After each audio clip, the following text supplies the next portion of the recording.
Hello student, आप लोग कैसे हैं। चैनल में आपका स्वागत है। आज हम लोग वेक्टर एनालिसिस का सबसे important point parallelogram law of the vector addition पढ़ेंगे।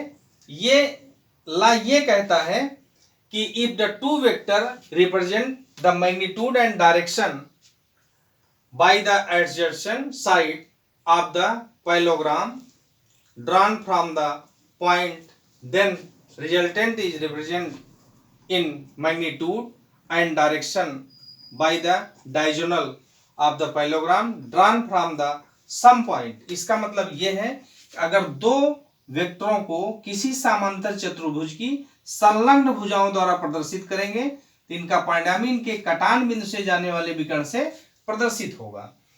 अब क्या करते हैं, शीर्ष Q से परपेंडिकुलर ड्रा कर देते हैं। ये ओपी पर, ये एक दूसरे को ई पर काटते हैं। तो इस प्रकार से ओ क्यू ई ये राइट ट्रायंगल बनता है। अब इसमें पाइथागोरस प्रमेय लगा देंगे। पाइथागोरस प्रमेय जो है वो O Q square is equal to O E square plus E Q square. O Q square is equal to, अब देखो ओ ई को लिख सकते हैं O P plus PE, OP plus PE का whole square plus E Q का whole square. अब O Q का होल स्क्वायर, अब ओ पी का होल स्क्वायर प्लस पीई का whole square plus 2OP PE plus E Q का whole square. अब O Q का होल स्क्वायर। अब देखिए पीई का होल स्क्वायर और क्यूई का होल स्क्वायर, ये दोनों फिर यहां पर पाइथागोरस प्रमेय लग जाएंगे तो ये पी क्यू के स्क्वायर के बराबर होगा। इसका मतलब पीई और क्यू के स्थान पर लिख सकते हैं ओ पी स्क्वायर, इन दोनों के स्थान पर लिख सकते हैं पी क्यू स्क्वायर और 2OP पीई। अब एक चीज ध्यान देना है कि ओपी तो हमारा वेक्टर मिल जाएगा, पी क्यू वेक्टर बी मिल जाएगा, ओपी ए मिल जाएगा, लेकिन पीई नहीं मिल पा रहा है। तो अगर ये थीटा है तो ये भी थीटा होगा, तो ये वी साइन थीटा बनेगा और ये बी कॉस थीटा बनेगा, क्योंकि ये बेस आधार है, परपेंडिकुलर भुजा लंब है। तो ये आता कैसे है, थोड़ा सा ध्यान दीजिए। त्रिभुज पी क्यू ई ध्यान देंगे तो sine theta is equal to Q E upon P Q, तो sine theta Q E upon P Q को क्या लिख सकते हैं बी। इसका मतलब क्यू ई ये हो जाएगा वी साइन थीटा। इसका मतलब ई क्यू को लिख सकते हैं वी साइन थीटा। इसी प्रकार से कास लेंगे तो cos theta is equal to PE upon P Q, तो cos theta is equal to हो जाएगा पीई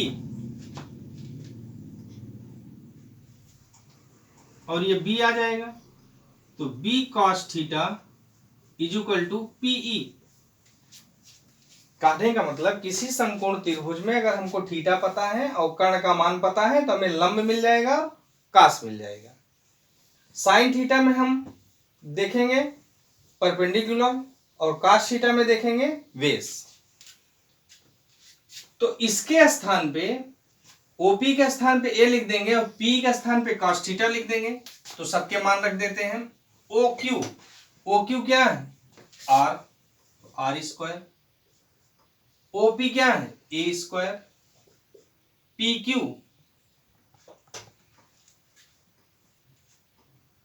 क्यू वी बन जाएगा प्लस 2 ओपी ए हो जाएगा और PE cos theta V cos theta. इसलिए R is equal to root A square V square plus 2ab cos theta. ये रिजल्ट का मान आया। फिर से एक बार देखिए, यदि दो वेक्टर समांतर चतुर्भुज की ये संलग्न भुजाओं द्वारा प्रदर्शित हैं तो इसके शीर्ष यहां पर लंब डाल देंगे और ये भुजा समकोण त्रिभुज राइट ट्रायंगल बन जाएगा। अब इसे पाइथागोरस प्रमेय लगा देंगे तो इन दोनों का वर्ग करके जोड़ देंगे तो ये मिल जाएगा। और इसी प्रकार से O Q whole square O E whole square plus Q E का होल स्क्वायर।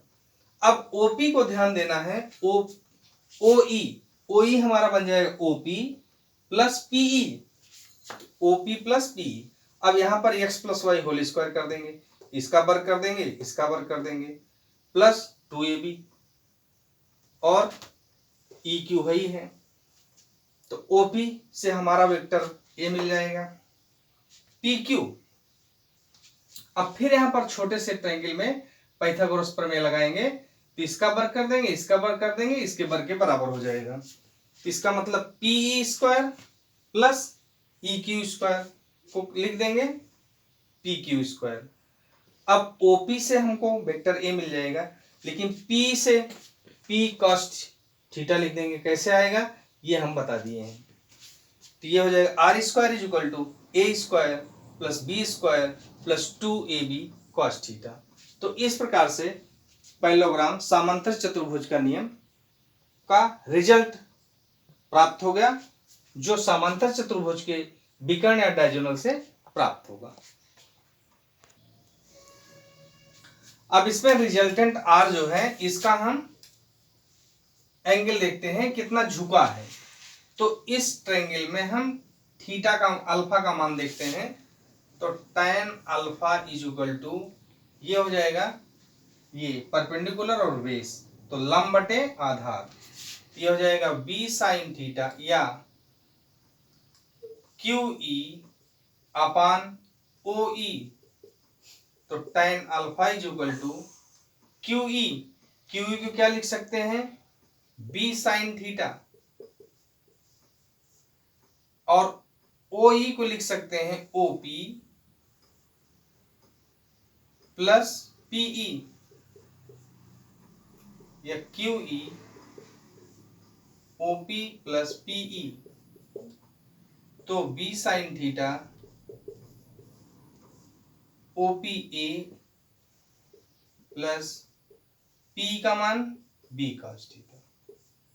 तो ये आ जाता है कितना एंगल रिजल्टेंट बनाएगा।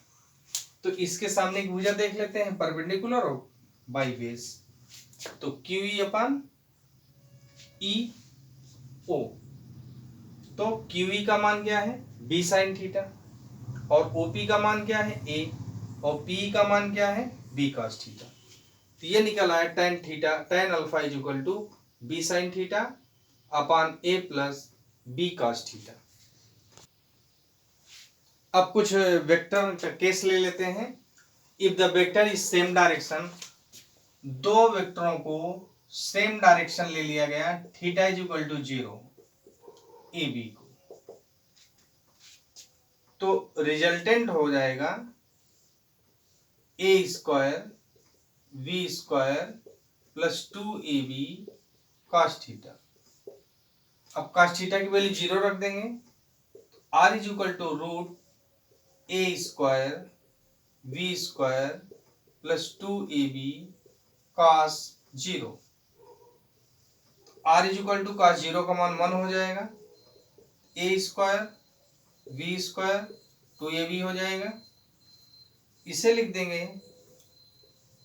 a प्लस बी का होल स्क्वायर और ये हो जाएगा r is equal to A plus B. इसका मतलब सेम डायरेक्शन का रिजल्ट हो जाएगा r is equal to A plus B. अब इसका tan अल्फा लेते हैं तो v sine theta upon A plus B cos theta, theta की वैल्यू 0 रख दें, tan alpha is equal to v sine 0 upon A plus B cos 0। ये हो जाएगा 0 बाई ए प्लस v का 0 का मान 1 हो जाएगा, तो ये हो जाएगा 0 बाई 0 आएगा। इसका मतलब सेम डायरेक्शन का अगर वेक्टर है तो उसका रिजल्ट होगा r is equal to A plus B और उनका झुकाव या एंगल पाया जाएगा 0। तो सेम डायरेक्शन का वेक्टर इस प्रकार हुआ। अगली केस लेते हैं, अपोजिट डायरेक्शन के वेक्टर अगर दिए गए हैं तो इनका रिजल्ट जो होगा r is equal to root A square B square plus 2ab cos theta, r is equal to A square B square plus 2ab cos 180। Opposite direction में 180 होगा, r is equal to A square V square minus 2ab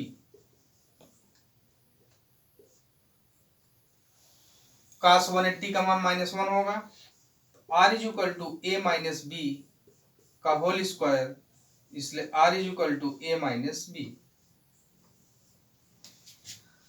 अब यहां पर तीन condition आ जाती है, a is greater than b, r is equal to b minus A, तो ये हो जाएगा b is greater than A, और r इज इक्वल टू 0, इसका मतलब a बराबर b। अब झुकाव देख लेते हैं tan अल्फा, तो v sine theta upon a plus B cos theta, तो हो जाएगा v sine 180 upon a plus B cos 180, तो हो जाएगा v 180 का साइन 180 का मान 0 हो जाएगा और ये cos 180 का मान -1, ये 0 आ जाएगा। तो अगर अपोजिट डायरेक्शन के वेक्टर दिए गए हैं तो उनके बीच जो एंगल होगा 180 हो जाएगा, तो A square B square plus 2ab cos theta में रूट 180 रख देंगे तो 180 का मान -1 हो जाएगा और ये प्लस ए माइनस बी का होल स्क्वायर, ए माइनस बी आ जाएगा। अब यहाँ पर तीन कंडीशन आएगी, अगर ए माइनस बी हो रहा है तो ए इज ग्रेटर देन बी, तो बी माइनस ए हो रहा है तो B is greater than A, और ए बराबर बी हो रहा है तो रिजल्टेंट 0 आ जाएगा और इनका झुकाव जो हो जाएगा वो b sine theta upon a plus B cos theta, तो साइन 180 का मान 0 हो जाएगा। तो अगर हम 0 हो जाए तो पूरी भिन्न 0 हो जाएगी, इसलिए tan अल्फा का मान क्या आ जाएगा 0, tan alpha is equal to 0। तो अपोजिट डायरेक्शन की ये कंडीशन हुई। अब अगली कंडीशन है, यदि वेक्टर को परपेंडिकुलर लिया जा रहा है, लंबवत लिया जा रहा है, तो r is equal to resultant जो हो जाएगा A square V square 2ab cos theta, theta की वैल्यू 90 रख देंगे, A square V square 2ab cos 90, cos 90 equal to 0 हो जाएगा, तो ए स्क्वायर वी स्क्वायर ये पाया जाएगा रिजल्टेंट। और झुकाव लेना है तो b साइन थीटा अपान ए प्लस बी कॉस थीटा, तो v sin 90 upon a plus b cos 90, ये हो जाएगा v अपॉन a प्लस 0, इसलिए b बाई a। तो tan अल्फा की वैल्यू परपेंडिकुलर स्थिति में पाई जाएगी और इस स्थिति में रिजल्टेंट होगा r square plus B square. इस प्रकार से 3 केस हुई, जब वो सेम डायरेक्शन में होंगे, जब अगर अपोजिट डायरेक्शन में होंगे और परपेंडिकुलर होंगे, अर्थात theta is equal to 0, theta is equal to 180, theta is equal to 90। तो ये थ्योरी हुई पैरेललोग्राम की, वेक्टर एडिशन की। आज की क्लास में बस इतना ही। इस प्रकार से parallelogram law of the vector addition आप सीखें। अगर आज की क्लास आपको अच्छी लगी हो तो आप वीडियो को लाइक, शेयर और चैनल को सब्सक्राइब करिएगा। धन्यवाद।